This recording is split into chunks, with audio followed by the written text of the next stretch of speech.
Hello, everyone, and welcome to Full Time, where we take you around the world of soccer locally, regionally, nationally, and internationally. Full Time is presented by the Game Sports Podcast and powered by 91 Network. You are listening to Season 5, Episode 1 of Full Time. I'm your host, Daniel Scarpino, and with me is our co-host, Gitano Gallo. Before we begin today's show, Full Time is sponsored by Little Caesars Pizza. With their 2 locations in Sault Ste. Marie, Ontario, you can download and access the Pizza Portal app so you can enjoy a delicious hot and ready pizza from Little Caesars today. A reminder our listeners that recordings of Full Time occur weekly or bi-weekly, and uploads to all of our platforms for public viewing and listening occur weekly or bi-weekly as well. Folks, we welcome you back here to Full Time, where we get to talk about the sport that connects us all. G, we are here together on this first episode of Season 5 on Full Time. How are you, my friend? I am doing fantastic tonight, Scarps. How are you doing? I'm doing great. I spent my entire day in the States today, riding around beautiful Mackinac Island and enjoying the sights and sounds and everything else. So it's definitely been a good day, and get to cap it off here this evening talking about footy with you. So definitely could not be any better. In today's show, we will look at the various news in the world of football. We'll look at the summer transfer market and the MLS. As always, if anyone would like to listen to our previous content, please check us out at Full Time on the Game Sports Podcast and 91 Network. And just before we get into today's show, this episode is special for a few different reasons. First, we are getting ready to kickstart the new domestic season in European football. This is our first episode of Season 5 on Full Time. And above all, this is our 50th episode of recording here on Full Time together for you and I, Gitano. So with this being our 50th recording together, I can hardly believe it. It just goes to really show how quickly time can pass us by. But how incredible is this, my friend? Yeah, it's a really fun milestone to hit. Really took me off guard when you told me a couple of weeks ago. You're like, oh yeah, we're getting close to 50. I was like, I couldn't believe it. It's just been such a great journey. It's also like nice to have 50 episodes for 2 shows under my belt with Bitter Rivals. Now this just a fantastic kind of personal achievement for myself. So glad to have shared it this journey with you, and long may it continue. Definitely, and perhaps as quickly as these 50 episodes went, the next 50 will go even quicker. I do remember when you and I started together, we weren't even doing the face recordings. We didn't have video. It was just basically us talking over a couple of microphones. So yeah, we've continued to adapt. We've continued to get better, and 50 episodes up and down, if you will, and now it's on to the next 50. So well done to you, my friend, and to your point, long may it continue. Very excited for what's ahead of us.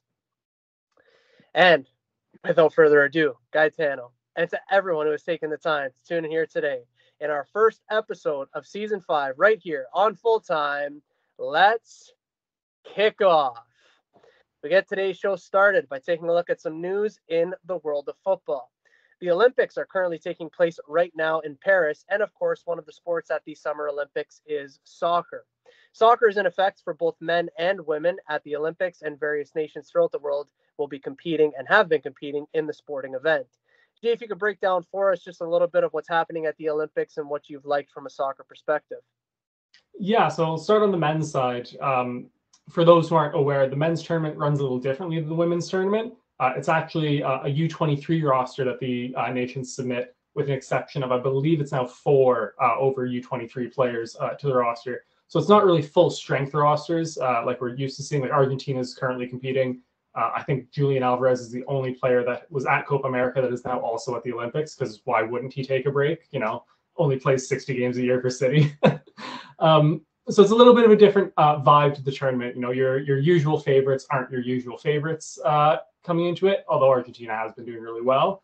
But it is a really fun tournament to watch some kind of younger prospects and for kind of the national team coaches to kind of see, what's coming through their system. But obviously the women's side is kind of where it's at when it comes to the Olympics. It's the best of the best. And so far, it's just been fantastic. The U.S. women's national team looks amazing as always. The French have looked really good as well. And then obviously Canada has had a good start to the tournament as well. But yeah, it's been very good so far. Excellent. And yeah, I've been able to watch some games here and there. And the entertainment, to your point, is at a a very high level, particularly with the women's because they are at full strength. But even with the men's too, there have been some fascinating games with, might I add, some interesting finishes as well. So yeah, it's definitely been awesome to see for maybe some different reasons than we would typically attribute to the game of soccer.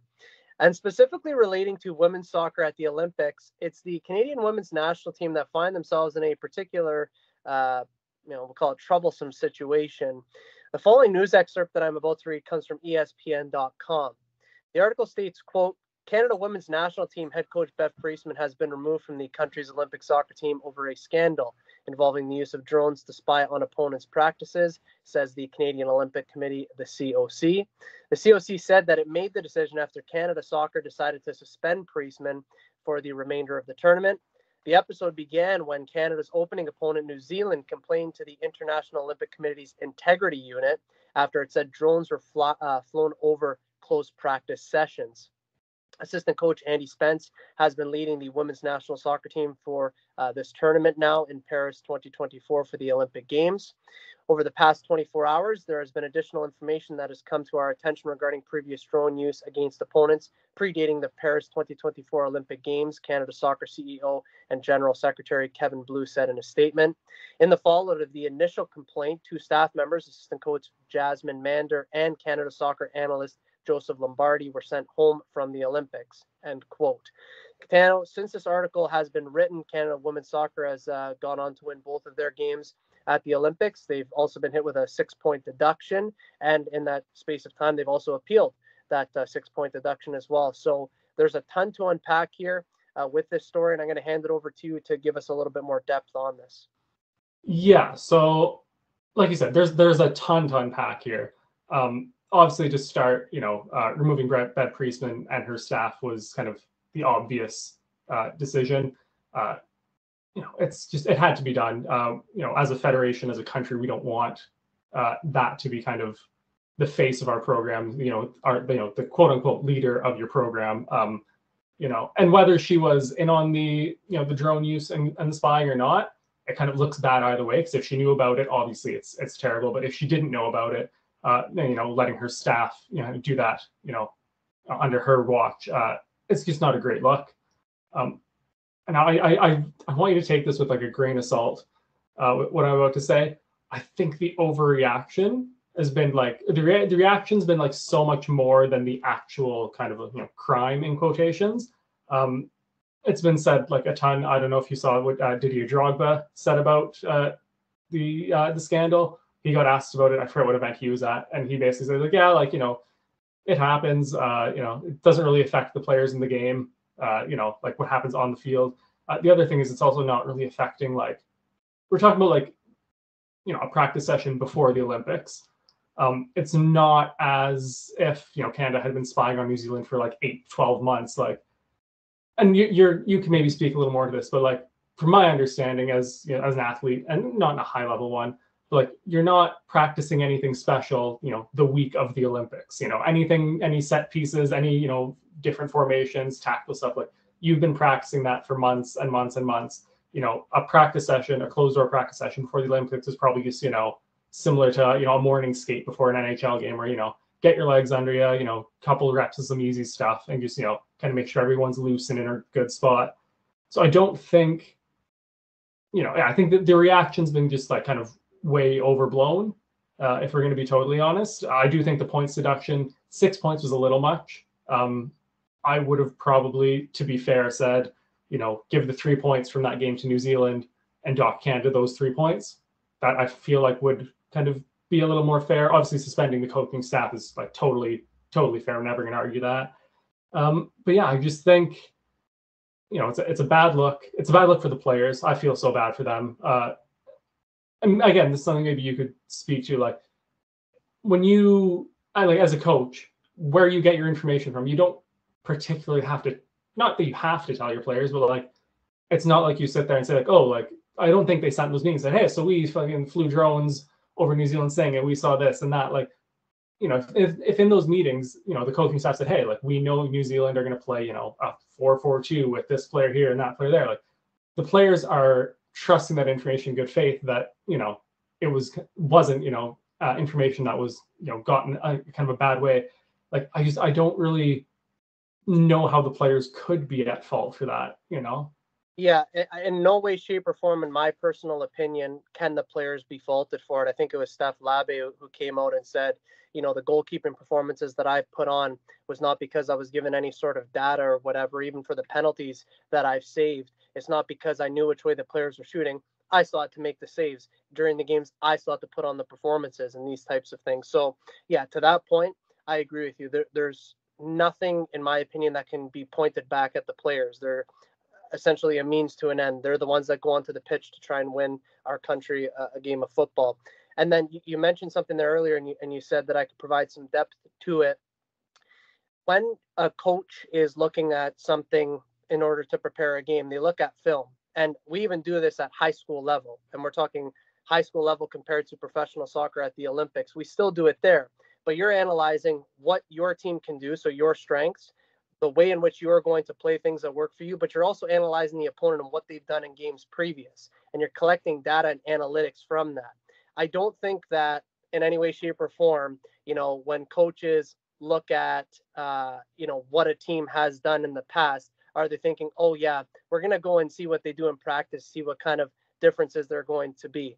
No, it's not the case. So there might be minor details in a practice, a new bit of information that a coach is going to want to implement, but I don't think that it's as drastic, to your point, as people are making it out to be. And it's probably a little bit more common than we think, to, like Didier Drogba said, right? Yeah. Yeah. And I mean, Tyler Adams, the clip is just kind of starting to go viral as we're recording this on the Cooligans podcast. He's a U.S. men's national team player, for those who don't know. Basically laughed and said, yeah, like every team does this, every club does this. He made the joke that at practices before big games, there's always a quote unquote stadium worker, who's not really a stadium worker walking around. Yeah, like I said, it's bad. I don't want to make this seem like we don't think it's bad, because it obviously is. Obviously, the right people need to be punished. I just think the 6-point deduction is more of a punishment on the players than anyone else, who I don't think deserve it. But yeah, seeing Priestman and her staff go, has Canada Soccer actually let her go yet, or is she just suspended? I think she's on a year-long suspension, to my knowledge. Again, don't quote me on that. I'm pretty sure that's, what it is. If we just go back to what this quote said, removed from the country's Olympic soccer team. I don't know if there's been any actual action beyond that that's been taken at this time, though. Yeah, so I feel like there's just no way for her to continue forward with us at this point. Take her year-long suspension and kind of find something else after that. But yeah, it's just a really, really awful situation, and a massive stain on kind of our gold medal defense here. Well, and that's exactly it. It sort of paints what we have done, although it shouldn't. And again, the ones who suffer are the players, right? And it's unfortunately, it's going to leave a little bit more of a sour taste in people's mouth than maybe it should. But I think, to your point, you made a really good one, that what probably would have been really just is give the 3 points to New Zealand and then kind of wipe the slate clean from there. I think that would have been more just. But with the appeal process, I think, you did tell me that on the 31st of July, there's a pending verdict. So we should know some information moving forward pretty soon as to what's happening with Canada on the points front. Yeah, so Canada Soccer's, so they're not appealing the suspensions that they're leaving, just the points deduction they are bringing to the Court of Arbitration of Sport, who I know very well as a City fan. But yeah, so they are looking for it's a reduction in the deduction, if that makes sense. Yeah. So I'm going to assume they're going to ask for those 3 points, or at least 3 of the points back. But yeah, and obviously with kind of the speed of the tournament, CAS can't take a year and a half with this. So they're looking to get a verdict by the midday on the 31st is what they are being quoted at. I don't know how much I believe the exact timing on that, but I would assume, it's going to be wrapped up here kind of by the end of the group stage. Well, I was just going to ask you, because I don't have the schedule in front of me here, but would the 31st be before the third and final match day, or would it be after that? So it is Canada's last match day of the group stage is the 31st. They play at 3:00. Okay, so they should know, I guess, in that time just before kickoff or something. I mean, like, I almost hope they don't know before kickoff, go into it thinking, because that's like the crazy thing about this is Canada, even with a 6-point deduction, still are, a win away from qualifying. Yeah. And even with a draw, I think there's some mathematical circumstances. It's like the Euros where third place teams can go through. Like they still have like a really good chance of qualifying. The win against France yesterday was one of my favorite moments as a Canadian soccer fan. That was unreal. But yeah, I hope they go into that Colombia game thinking, we have to win kind of regardless. And not that if they know that they're through, that they won't kind of have that mentality, they won't go for the win, but I would just like to see kind of that fire lit a little more under them. Most definitely. And we have all of our eyes on the Olympics, not just for soccer, but for a multitude of sports, but specifically here for Canada, we do have our eyes focused on women's soccer, and we will keep everyone here updated on full time with the situation and the news that unfolds with this story, because not to say that it's unprecedented, but in many ways it's something that we haven't dealt with, at least not in my lifetime and obviously your lifetime. So yeah, we kind of go through this together, but we will keep everyone updated right here on full time. And in other news in the world of football, relating this time to club football, it's French professional club FC Bordeaux, who have come out and stated that they have relinquished their professional status as a football club. The following excerpt that I'm about to read is from GiveMeSport.com. The article states, quote, former Ligue 1 champions Bordeaux have shockingly announced that they are revoking their status as a professional club amidst financial struggles. The 2023-24 campaign was the worst in the club's history, sinking to 13th in the Ligue 2 table, having finished third the season before in what was their first ever campaign in the second division of France. The club was later demoted even further down to France's third tier, and after failed discussions with Fenway Sports Group, the same group in charge of Liverpool Football Club, it has now been revealed that Bordeaux will be forced to become a semi-professional club in order to cut costs moving forward, end quote. Gitano, this is a club who has been champions of France on 6 different occasions. Legends like Zinedine Zidane have played there, and now player contracts will be terminated and the training center is officially closed. Some incredibly surprising news here, Gitano. What can you say for all of this? Yeah, it kind of came out of nowhere. Typically when you start, and maybe it's just because we pay attention to more of the English game, but we kind of you hear the rumblings of a Queen's Park Rangers is in financial trouble, kind of those lower, League 1, League 2 teams. You kind of hear the rumblings kind of over the years, and then you get kind of a moment like this. But this really just came out of nowhere. It's just it's terrible. One of France's oldest, most historic clubs. I feel so bad for the players who, again, super out of their control, just are currently now, jobless. And I'm sure some of them will find, contracts across Europe, but some guys won't. And that's just a terrible kind of way to lose out on your livelihood, is just because, businessmen who really aren't good at their job just kind of steward you and steward a whole club. I feel awful for the fans who, yes, they're going to be a semi-pro club, but it's not, it's obviously not nowhere near the same. I think it's just all around terrible. And, I don't want to kind of make this a lesson or, anything like that. But, when you look at an owner like Sheikh Mansour who comes in and wants to, spend money and make the club great, and there's kind of backlash from that, even someone like Todd Bowley, as maybe morally great as they aren't, the Saudis in Newcastle, wanting to spend money to keep clubs afloat is never going to be a bad thing. When owners go into it for the wrong reasons, clearly has happened here in Bordeaux, this is what happens. It's just terrible, really. Yeah, and you have to think too. You made a really big point there about the players, which is actually, when you put it like that, it kind of sat me back here in my seat. Some of them, they're going to have to essentially rebuild their careers. That's like somebody, we're talking much smaller scale, but impacts people just the same. If they were to lose their job, in a small city or town, they have to rebuild their livelihood. These people have children, these people have spouses, these people have homes and families and things to take care of. And yeah, that's really sad. And it's at the hands of people, like you said, businessmen who really aren't good at doing what they do. So it's really sad for everyone involved, the club, the fans, the players, and like you said, completely and totally out of nowhere. And you can only hope, for the sake of, I would say, mostly the players and then even the administrative staff, at the club, hopefully they can find work elsewhere, because you would hate for this story, and I have a funny feeling it might, you'd hate for this story to be swept underneath the carpet, Gitano. Yeah.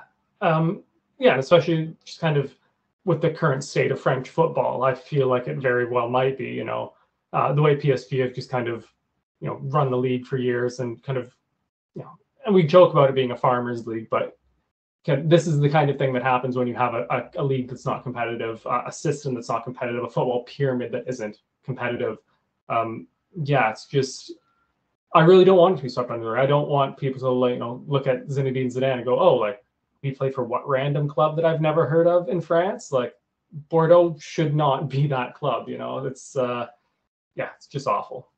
It really is. And hopefully matters can be sorted in a very pragmatic way moving forward. We're certainly going to keep an eye on it, and we're going to keep all the people at that club in our hopes and our thoughts, because we definitely wish them the best. And like you said, with English football, sometimes you hear those teams in League One and League Two that they're having financial difficulties, but then there's some sort of a bounce back, if you will.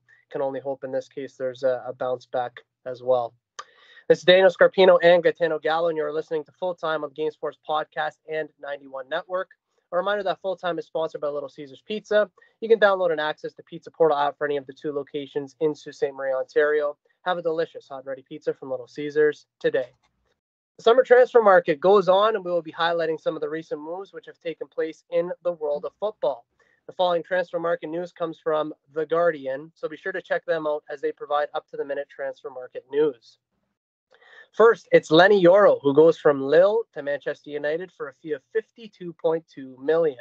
The teenage centre-back says, quote, signing for a club with the stature and ambition of Manchester United so early in my career is an incredible honor, end quote. Gitano, does Manchester United have a star in the making, or have the parties involved jumped too quickly? I think it's a bit of both. I think he has the potential to be a very good centre-back. I just think going to United at this kind of point in his career and kind of this time for them is maybe not the best decision. When I look at that back line, really, who do they have for center backs? It's Lisandro Martinez. Rafa Varane's gone. Is Victor Lindelof still at the club? Like Harry Maguire, Johnny Evans. Like Johnny Evans did sign a 1-year deal. I do know that. Yeah, but and that's kind of my point. Is like, when I look at City, and I know it's like a totally different thing, but when I look at City bringing Josko Gvardiol, you have kind of senior experienced center backs to kind of shield him a little bit, kind of give him some protected minutes where he doesn't have to be thrown to the fire and immediately be your best center back. When I look at kind of what is going to surround Lenny Yoro at United, like, he is going to have to be their best center back at 19 years old, and not just that, but making the adjustment, in a new league, in a new country, in a new team. It's just, I feel like he's not set up for success very well here. And now, mind you, he could blow me away and be a fantastic defender and kill it. I think he has that potential. Dropping 60 appearances for Lille last year as an 18-year-old is not, that's not a small feat. But I just think, he's not very well protected in that system. He's gonna have Casemiro and Sophie and Amrabat sitting in front of him. Like, it's just, he's not set up for success. And I, again, as a United player, I hope on that end he doesn't succeed. I hope he, kind of has a couple of bad years at United, goes back to France, and regains his form, has a great rest of his career, but struggles always at United. That's kind of the hope here. And you know what? It very much so. It's not so much him. In fact, I don't think it's him at all. It's what surrounds him, to your point. And, even with Arsenal, with Saliba, I remember sitting on my coaches begging, years ago, thinking, just bring this guy in already. Like, we need a proper center back. But the right thing for him was to stay in France for a couple of extra years, develop, get a bunch of games under his belt, win a bunch of personal accolades and just get better. And then obviously coming to Arsenal, it paid off. So you almost wonder if this jump has happened too quickly, but for the sake of United, they're a club that, demands so much, and that panic button over there gets hit more quicker than any club that I can, recall in my mind here. So we'll see if it works out or not. For his sake, I hope so. For the club's sake, not so much. Moussa Diaby goes from Aston Villa to Al Ittihad for 50.5 million. After rejecting a move to the Saudi Pro League last summer, the 25-year-old opts for the switch at the second time of asking. Gitano Moussa Diaby moves on, and it's now being reported that Villa will be targeting Joao Felix after agreeing to this sale. What do you make of all of this here? Yeah, this is a disappointing transfer. Obviously, I understand the money in Saudi is, generationally life-changing, and I can't say that I would reject a Saudi contract offer at this point. I get that aspect. But for Moussa Diaby at 25, leaves Leverkusen, helps Villa, qualify for the Champions League, and then doesn't stick around for that first Champions League campaign. Just from an outright footballing perspective, just feels really wrong, especially given his contributions to Villa last year in qualifying for the Champions League. Just feels like, just leaving a little too early. And yeah, 25 years old going to the Saudi Pro League. I also, again, I get the money. It's his great grandkids are set for life now, and he hasn't even kicked a ball there yet. But yeah, just from a straight footballing perspective, it is disappointing. Yeah, financially, I 1,000,000%, or should I say 50.5 million%. From a footballing perspective, I don't think I'll ever get it, but it is what it is. He does move on. Like you said, he's set for life now, and some. But bit of a shame that we won't see him in European football here moving forward. Amadou Onana goes from Everton to Aston Villa for 50 million. After 72 appearances for the Toffees, the 22-year-old defensive midfielder joins Unai Emery's side on a 5-year deal. Gitano, do you like this move for Villa? I love this move. I'm a big fan of Amadou Onana. Before this move, I was kind of hoping that City might be in for him as someone kind of back up Rodri. I think he's just fantastic player. He's going to add a different level of kind of grit and determination and steel in that Villa midfield. And I think with not just a Premier League campaign and their domestic competitions, but with the Champions League, I think having a player like him in their squad is going to be just massive. Yeah, and you just get a gut feeling on some signings like this, and I just feel like Unai Emery is going to get the best out of him. So young, so talented, understands the position incredibly well, a top player, and Villa have a lot of really good things to look forward to this season. I think he's going to have one heck of a year under Unai Emery. Riccardo Calafiori goes from Bologna to Arsenal for a fee of 42 million. Edu, Arsenal's sporting director, is glad to seal the deal of the 22-year-old left-back who has consistently shown quality for club and country. The defender, who has been noted as being able to play centre-back, is believed to be the one to fix Arsenal's left-back problem. Gitano, I personally am excited for this one as an Arsenal fan, and over the weeks, this move has grown on me. Originally, I didn't really know what to think about it when it was first announced that it could be happening. Originally, the fee was somewhere in the ballpark of 75 million. It's now been confirmed 42 million. Originally, he was coming in as a center back. Now it's being reported that he'll be playing left back. So it definitely has grown on me, but I'm interested to know your thoughts here. Yeah, I think this is a really good signing. I'm not going to speak much on this because, he's an Arsenal player now. Not really my, yard to sit in, but I think it's a really good signing. I think still very young, tons of potential to improve. I know he was talking at the Euros, in terms of positionally, he said John Stones is kind of his closest fit. So I think that's very exciting for you guys. Not so great as a City fan, but it kind of is what it is. I think this is going to be a great signing. Yeah, I think so too. And I'm going to sound really selfish sitting here saying what I'm about to say. As great as a signing as I think this is now, and as happy as I am, I think that there's still 2 signings that Arsenal need to make. I think that they need a right-sided player, and I also think that above all, and I say above all big time, they still need a striker. But lots of time left in the window yet, so definitely happy to get this one over the line. Joshua Zirkzee goes from Bologna to Manchester United for 36.5 million. The former Bayern Munich striker recently won City A Young Player of the Season and is looking to make an impact straight away after signing a 5-year deal. Gee, it's more business for Manchester United in the summer transfer window. What do you make of this one? Again, it's a good deal in some senses and not a great deal in other senses. Kind of same thing with Euro. I think what United really needed was kind of a senior kind of forward, someone to, about Wakehurst, for example, someone who is kind of, not that they don't need to like work on anything, but can just kind of come in and be, what you're getting, instant impact. It doesn't have to be a 25 goal scorer, but someone who can lead the line. But I think just going into this season with your two quote unquote senior strikers being Xerxes and Hoyland, it's just not a recipe for a disaster, but could very easily go wrong. Both still kind of adjusting to the Premier League. It's just, all it takes is one kind of, bad spell for one of them. And now you're totally relying on a 21, 22, 23-year-old to lead the line at United for, 4 or 5 months. Like, I just think it's not a terrible signing. I feel like they still need kind of a more senior figure, leading their front line. But I think it's an all right signing. It's all right. Yeah.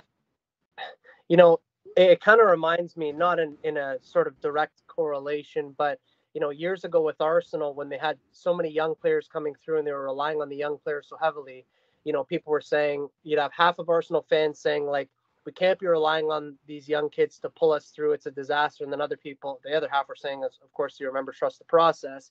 But even in that sort of time period, you still had like senior players around, Lacazette, Aubameyang, guys like that, even, guys that weren't, maybe fan favorites like Xhaka, senior players who were able to guide young players. So that sort of helped them along the way. I look at United, I don't know if they have that same profile of like senior player that's going to be able to push them along. So it might be a bit of a jump too soon. United might have a case halfway through the season where half of them are saying this is a disaster and half of them are saying let's trust the process. Time will tell, but 5-year deal there for Xerxes, and he has a lot of promise moving forward, but we'll see how quickly it materializes. Alessandro Buongiorno goes from Torino to Napoli for a fee of 30.1 million. Antonio Conte signs a new defensive linchpin for Napoli as the center back comes off his stint with the Italian national team at Euro 2024. Gitano, does this signing improve Napoli? Absolutely. I think he's a fantastic player. His time at Torino was actually like really, really good. 108 appearances between 2020 and 2024. So, you're getting a good amount of games in there without kind of injuries or lots of suspensions. So, yeah, I think he's just, we've seen kind of Napoli rebuild, win a title, and then fall off a cliff a little bit. So I think this is going to kind of steady things out. I don't think he's going to be, Kalidou Koulibaly levels, for them. But I mean, very few players in the world can do that for them. But I think he's going to be a really good signing. And, it's interesting that I always say this all the time with you, friends, family members, fellow coaches, like anybody can be a coach when it's all said and done, because hindsight can make anybody a genius, anybody a coach. And I remember, at the Euros, that people were giving him shouts after the tournament, like, oh, Buongiorno should have played. If they would have played, they would have been more solid at the back and these types of things. I'm not even sure, to be honest, if he got any minutes at the Euros. I can't remember off the top of my head. But I do think that under Antonio Conte, I think he's going to be solid. And I think that, moving forward in his career, this is only going to benefit him, both at club level and national level, because those shouts for him to play more for the Italian national team are certainly there. He played 0 minutes at Euro 2024. So I knew that my sort of inclination was correct. I had that feeling, and I definitely do think that this is a good signing, for him and the club. And as always, we did not cover every single transfer that has taken place this window. Are there any that we left out that have caught your eye, Gitano? Yeah, so it was actually one I kind of alluded to earlier when we were talking about Lenny Yoro, but Rafael Varane has gone from United to Como in Serie A. 31 years old, ex-Real Madrid superstar, World Cup winner. Honestly, I love this move for him. I was mentioning to you off air. I just love the kind of these older players kind of deciding, I'm not that they're done with the top level, because obviously Como are still in Serie A, but just like going to like a nice Italian villa, play some football with Cesc Fabregas as their coach, just like going just hanging out and vibing. I love that vibe. Yeah, and I think he still has some years left to give for sure. And Como on the come up, as is Cesc Fabregas with his now beginning his coaching career. Seems like all these like young Spanish managers, or just Spanish managers in general, they're just like overtaking the world of football from a coaching point of view. I don't know what's going on over there. There must be something coaching licensing, and it's incredible. G. Are Como going undefeated next year or what? Good God, I don't. I don't know. They're going to take the soccer world by storm, but yeah, I'm glad for Varane, and we'll see it as some other moves I think will come through this window that will certainly surprise us. There's still so much time left, so it's been a pretty decent transfer window so far. And of course, as the summer continues, you can get all of the biggest transfer market news right here on Full Time. The MLS has been ticking along all summer, and we are slowly getting to the back end of the season. G, we have been covering so much international football this summer, but I do have to ask, amidst all of the international football that we've been watching and covering here on Full Time, how have you been enjoying the MLS? It's been up and down. TFC mostly have been very up and down. A great start under John Herdman, kind of a bit of a rough patch in the middle, and it seems like they've kind of at least steadied the ship. So I'm not going to say they've turned things around quite yet, but yeah, they've been okay. 3 losses, 2 wins in their last 5 games is, steady. It's not great, but still sitting in a playoff spot. Kind of the team has shown promise of, kind of the Herdman ball that we expect. So I've enjoyed the season, especially compared to the last 3 or 4. This has been fine. I'll take this. From a TFC perspective, I definitely welcome this more than what we've previously had to witness. So I'm definitely happy about that.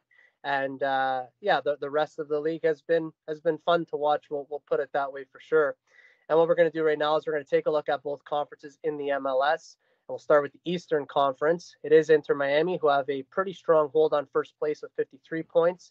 Cincinnati is in second with 48 points. And to your point a little bit earlier, if we look a little bit further down the table, our beloved Toronto FC sits in 8th place with 30 points, which would get them into one of the final knockout positions for the MLS playoffs, which will take place in the fall. So, Gitano, there's teams here, all of them, in fact, who have between 8 and 9 games left to play in the MLS regular season. So how do you think, for you, the East looks right now, and where you see TFC fitting into it maybe in the final stretch?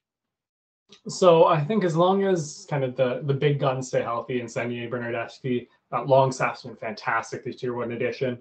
I think as long as kind of the 3 of them stay healthy, and Sean Johnson in goal, because he's just been fantastic. We're going to touch on that again shortly.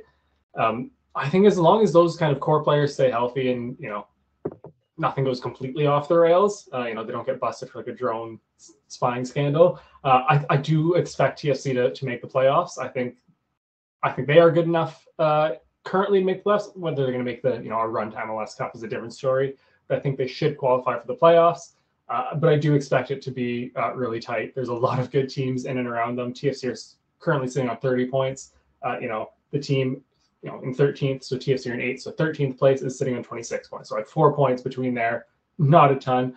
Honestly, it's only 23 points at the bottom of the table. So it's it is tight.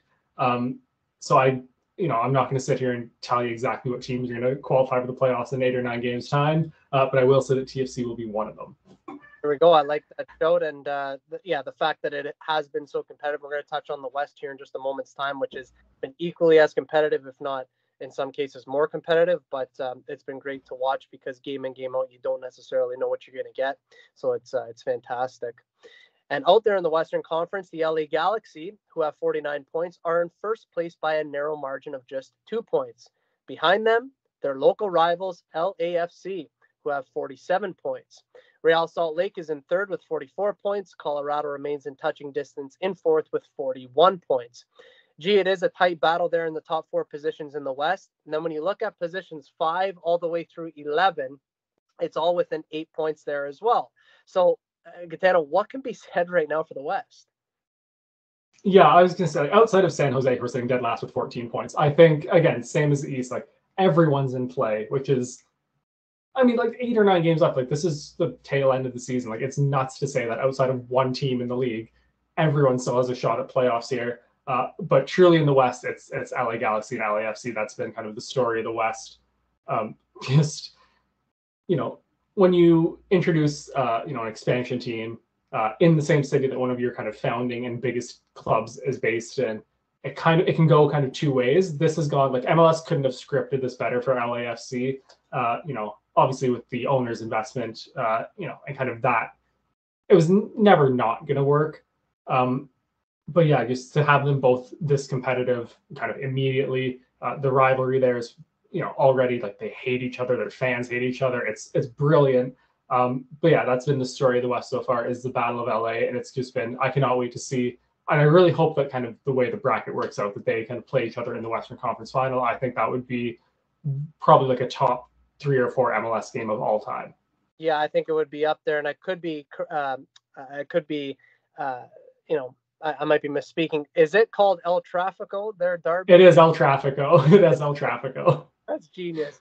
The West has been great. I really have been enjoying it. Like you said, it is the Battle of LA that's been keeping us intrigued at the top. So the MLS has been looking fantastic. Admittedly, during the course of the summer with all of the international football, I haven't watched as much as I would have liked, but certainly getting back into it on a more consistent basis, which has been cool. And looking forward to not so much this month, because we're going to talk about something here, but next month when everything really starts to ramp up. We do have a temporary pause in the MLS at this moment in time, as I was alluding to, as the Leagues Cup is underway. The Leagues Cup is an annual tournament which runs in a very similar format to the World Cup or other major international competitions. The tournament features all Liga MX teams from Mexico and all MLS teams. The tournament is 1 month long. It goes from Friday, July 26th, which has just passed us by, and it will conclude with the final on Sunday, August 25th. League play in the MLS resumes at the conclusion of the tournament. We saw Inter Miami take this trophy last year, and Lionel Messi had a big say at the end of that tournament in terms of the result. But are you excited for this year's tournament and in this edition of it, sir? Yeah, absolutely. And I say that as a TFC fan. Obviously, the Leagues Cup kind of came at the expense of the US Open for the American teams, which, again, not a big fan of. But as a TFC fan, kind of removing myself, just from that, it's great. TFC still have yet to, conquer the continent, losing in CONCACAF Champions League final. And obviously, this isn't kind of as prestigious, doesn't have the history yet. But I mean, if TFC were to get their hands on a continental trophy, that would be absolutely massive for the club. And they've kind of had a pretty good start to this campaign. Yeah, definitely. And we'll certainly keep a close eye on the Leagues Cup and everything that unfolds there. There's always some drama and things like that go on. So, yeah, we'll definitely keep a close eye on that as the month of August ticks along. This is Daniel Scarpino and Gitano Gallo, and you're listening to Full Time on the Game Sports Podcast and 91 Network. A reminder that Full Time is sponsored by Little Caesars Pizza. You can download and access the Pizza Portal app for any of the 2 locations in Sault Ste. Marie, Ontario. Have a delicious hot and ready pizza from Little Caesars today. Ladies and gentlemen, that is Full Time. As we bring today's show to a close, we want to extend our thanks to each of you for your support. This has been our first episode of season 5. It is officially in the books. So as always, it has been a pleasure, my friend. Yeah, it's been an absolute pleasure. And so have the last 49. I want to, again, thank you for bringing me on. It's been a fantastic time. And like I said earlier, long may it continue. You got it, brother. And happy to be doing this with you. Feel very blessed every time that we get to record. And again, we just keep ticking along. We keep doing what we do, and can't wait for the next one. A reminder to our listeners that the next episode of Full Time will be recorded the week of August 12th, 2024. In that show, we will look at the summer transfer market. We will preview Europe's Big Five for the upcoming season. And we will take a look at local soccer here in Sault Ste. Marie, regional soccer for Ontario University Athletics, and national soccer for U Sports. As always, we'll keep everyone in the loop with all of the happenings in the world of football. For weekly content, make sure to hit like, follow, and subscribe to all platforms of both the Game Sports Podcast and 91 Network on YouTube, by Apple Music, Facebook, Instagram, X, TikTok, and Podbean. For Gitano Gallo, my name is Daniel Scarpino, and thank you for tuning in to Full Time. We look forward to seeing you at kickoff next time back here on the Game Sports Podcast and 91 Network. Best always.